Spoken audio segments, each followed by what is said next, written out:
My introduction to police brutality was the Rodney King case. I was at Korver Middle School in Tulsa, Oklahoma. I remember seeing the video on the news. I couldn't believe what I was seeing. My middle school mind was desperately trying to comprehend why I was looking at 5 white cops beat a black man worse than a dog. I was shocked, horrified, disgusted, and any other adjective you can think of.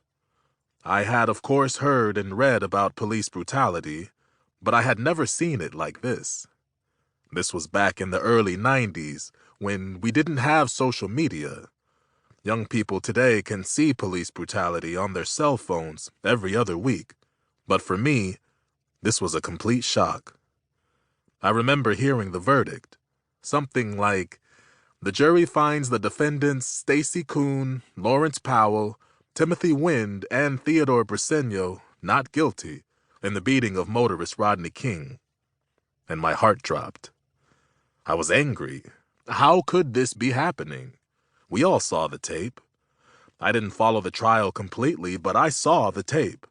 They beat him like an animal, and we had a verdict that told us that we couldn't trust our lying eyes. That what we all thought was going to be an open and shut case somehow resulted in them telling us that they did absolutely nothing wrong legally? They can just do that and get away with it? What possible justification could there be for them to get away with this?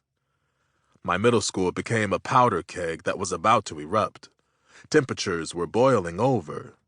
I remember some of the girls were crying, and Sheldon, who was a Blood, was talking to Clarence, who was a Crip, and they weren't beefing at all because they were both upset about the verdict.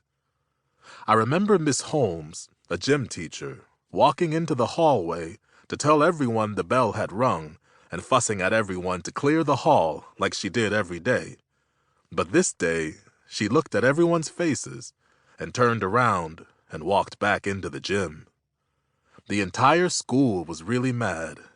Then I remember word spread about a white student named Kevin making a terrible joke about Rodney King and a piñata, and the entire school turned our anger toward him. He had picked the wrong time to make a joke. It was the match that was needed to light a fire that was burning in all of us.